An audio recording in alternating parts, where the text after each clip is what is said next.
Shri A K Anuraj, ഇപ്പോൾ ജനഗണമന അത് ദേശീയ ഗാനമായും വന്ദേമാതരം ദേശീയ ഗീതമായും അംഗീകരിക്കുന്നുണ്ട്.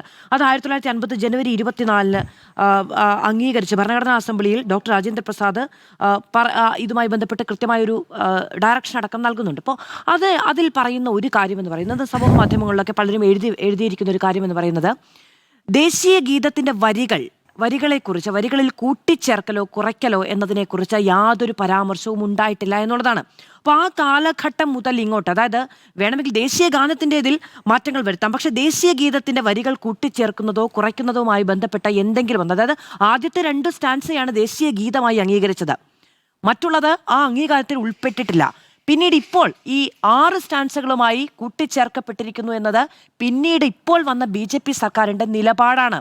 അത് ആലപിക്കണം എന്ന് എവിടെയും നിർബന്ധ ബുദ്ധ്യാ പറയുന്നില്ല. നിയമനിർമ്മാണം ഭേദഗതി വരുത്തുമ്പോൾ പോലും അതിൽ നിർബന്ധ ബുദ്ധ്യാ പറയുന്നില്ല എന്നതാണ് ശരി.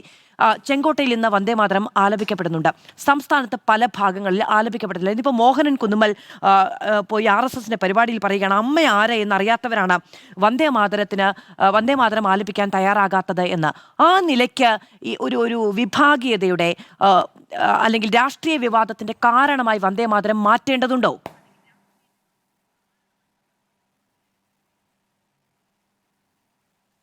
അല്ല, ആരാണ് വിവാദമാക്കുന്നത്? അതായത് വന്ദേമാതരം ഏറ്റവും കൂടുതൽ പാടിയ പാർട്ടി ഏതാണ്?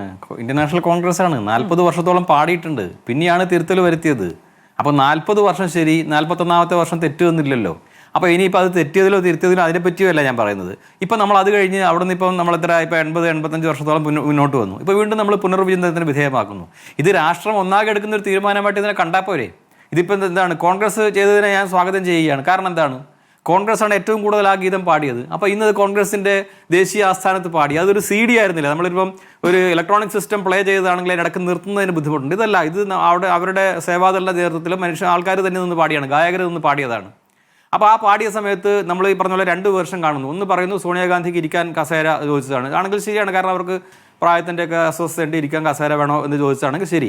ഇനി അതല്ല, നിർത്തണമെന്നാണ് പറഞ്ഞതെങ്കിൽ അവിടെ ഈ പാടുന്നവരോട് കുറച്ചുകൂടെ അടുത്തോട്ട് നിൽക്കുന്നതായിട്ട് വിഷ്വൽസ് കണ്ടപ്പോൾ എനിക്ക് തോന്നുന്നത് രാഹുൽ ഗാന്ധിയാണ്. അദ്ദേഹം ഇടപെട്ടില്ലല്ലോ. അദ്ദേഹം ഇപ്പോൾ എല്ലാ പ്രശ്നങ്ങളും വളരെ സജീവമായിട്ട് ഇടപെടുന്ന യുവ നേതാവല്ലേ. ഇപ്പോൾ ഇന്നലെയൊക്കെ തന്നെ കണ്ടില്ലേ, ഇപ്പം പ്രധാനമന്ത്രി ഇറ്റാലിയൻ പ്രധാനമന്ത്രി കണ്ടതൊക്കെ സ്റ്റേജിൽ അന്നേരം വളരെ എന്താ പറയുക, നമ്മളിപ്പം നമ്മുടെ മോണോ ആക്ടുകാരോ മിമിക്രി ആർട്ടിസ്റ്റുകളൊക്കെ ചെയ്യുന്ന പോലെ സ്റ്റേജിൽ തത്സമയം അഭിനയിക്കുന്നു, പാർലമെന്റിൽ പോയി പ്രധാനമന്ത്രിയെ കെട്ടിപ്പിടിക്കുന്നു, അങ്ങനെയൊക്കെ ചെയ്ത് അന്നേരം ആക്ട് ചെയ്യുന്നു എന്നാണല്ലോ പറയുന്നത്. അദ്ദേഹം അതിൽ ഇടപെട്ടില്ലല്ലോ.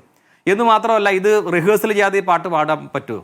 നമ്മൾ ആ ഒരു ടീം നേരത്തെ റിഹേഴ്സൽ ചെയ്യുമ്പോൾ ഇവരാരും കണ്ടിട്ടില്ല എന്നാണ് പറയുന്നത്.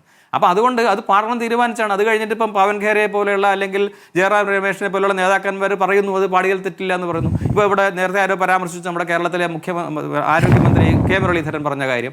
അദ്ദേഹം പറഞ്ഞത് ഞങ്ങളുടെ ഗീതമാണ് കോൺഗ്രസിൻ്റെത്, അത് BJP-ക്കാർ കൊണ്ടുപോകും, അങ്ങനെ ആർക്കും കൊടുക്കരുത് എന്നാണ് എൻ്റെ അഭിപ്രായം. അത് ദേശീയ ഗീതമാണല്ലോ. അപ്പോൾ എല്ലാ പാർട്ടികളും ആലപിക്കണം എന്നുള്ളത്, ആലപിച്ചു എന്നുള്ളത് വളരെ നല്ല കാര്യമാണ്. എന്ന് മാത്രമല്ല, കോൺഗ്രസിൻ്റെ അതിൻ്റെ രീതി നോക്കിക്കോളൂ. അതായത് നേരത്തെ ഉണ്ടായിരുന്നത് ഗൈഡ് ലൈൻസ് ആണ്, ഇപ്പോൾ നിയമ ഭേദഗതി കൊണ്ടുവന്നു. അപ്പോൾ ആ സമയത്ത് അവരതിനെ എതിർത്ത് ആ നിയമം അംഗീകരിച്ചു കഴിഞ്ഞപ്പോൾ ആ നിയമം അംഗീകരിക്കുകയാണ്. അപ്പോൾ കോൺഗ്രസ് ഒരു ദേശീയ തലത്തിലുള്ള ഒരു പാർട്ടിയാണല്ലോ, വളരെയധികം ചരിത്രമുള്ള പാർട്ടിയല്ലേ.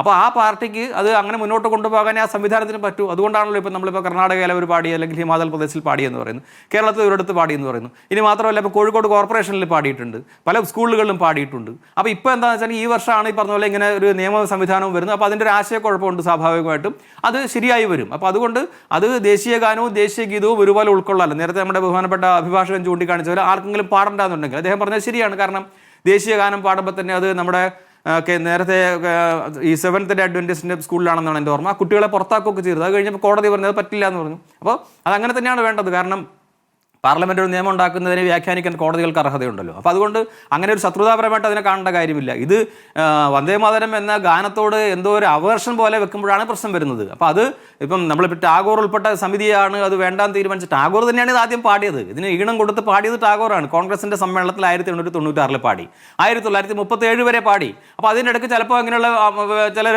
എന്താ അതിൽ ഇറങ്ങിപ്പോവുകയൊക്കെ ചെയ്തിട്ടുണ്ട്, കോൺഗ്രസ് സമ്മേളനത്തിൽ പാടി. അപ്പോൾ അവർക്ക് എതിർപ്പുണ്ടായിരുന്നു. അതെന്താ ജനാധിപത്യ സംവിധാനത്തിൽ എതിർക്കാനുള്ള അർഹത അവർക്കുണ്ടല്ലോ. എന്ന് മാത്രമല്ല, അന്ന് സ്വതന്ത്ര രാഷ്ട്രമായിട്ടില്ല. ഇനി ആലോചിച്ച് നോക്കണം, ബ്രിട്ടീഷേഴ്സ് എന്തുകൊണ്ടാണ് ഈ വന്ദേമാതരം ഈ ഗാനം നിരോധിച്ചത്? വന്ദേമാതരം ഉൾക്കൊണ്ട ആനന്ദമഠം എന്തുകൊണ്ടാണ് നിരോധിച്ചത്? അതിൻ്റെ ഉള്ളടക്കം കൊണ്ടാണ്. ഉള്ളടക്കം എന്താണ്? അത് ബ്രിട്ടീഷ് വിരുദ്ധമാണ്. ഇപ്പോൾ സന്യാസിമാരുടെ നേതൃത്വത്തിൽ നടന്ന ആദ്യത്തെ സ്വാതന്ത്ര്യ സമരം, അതിൽ ഞാൻ മനസ്സിലാക്കുന്നത് 100 കണക്കിന് പേര് കൊല്ലപ്പെട്ടിട്ടുണ്ട് വാറൻ ഹേസ്റ്റിങ്സിൻ്റെ കാലത്ത്.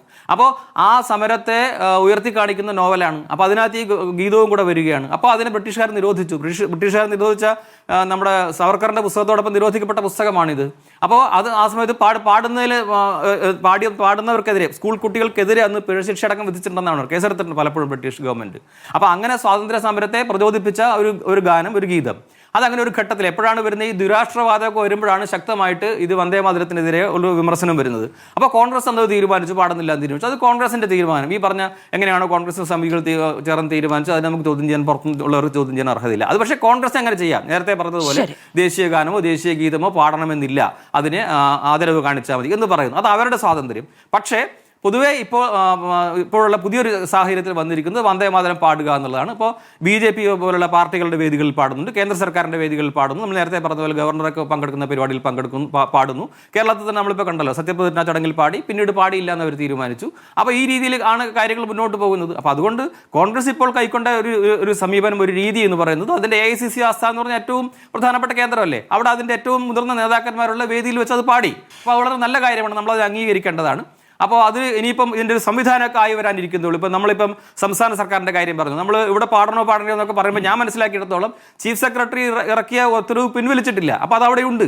അപ്പോൾ അത് സംസ്ഥാന സർക്കാർ അത് വേണ്ടാന്ന് പറഞ്ഞിട്ടില്ല, പിൻവലിച്ചിട്ടില്ല. പക്ഷേ പിന്നീട് ഞാൻ മനസ്സിലാക്കുന്നു DPI കൊടുത്ത ഇൻസ്ട്രക്ഷനിൽ ഇതിനെക്കുറിച്ച് പറയുന്നില്ല, അതായത് വന്ദേ മാതരത്തെക്കുറിച്ച് പറയുന്നില്ല, ദേശീയ ഗാനം എന്നേ പറയുന്നുള്ളൂ. അപ്പോൾ അത്തരം കാര്യങ്ങൾക്ക് ഇനിയും നമുക്ക് എല്ലാവർക്കും ചോദ്യം ചെയ്യാലോ, കോടതിയിൽ ചോദ്യം ചെയ്യാം, അല്ലെങ്കിൽ നിയമത്തിൽ പുതിയ പരിഷ്കാരം ഭാവിയിൽ വേണം വീണ്ടും നിയമം മാറ്റാം, അതൊക്കെ ചെയ്യാവുന്ന കാര്യമുള്ളൂ. ജനാധിപത്യ സംവിധാനമല്ല.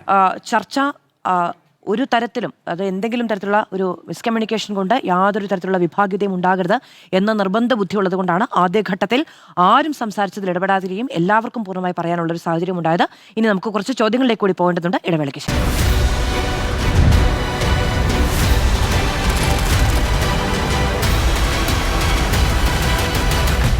Debate with Madhu Saji.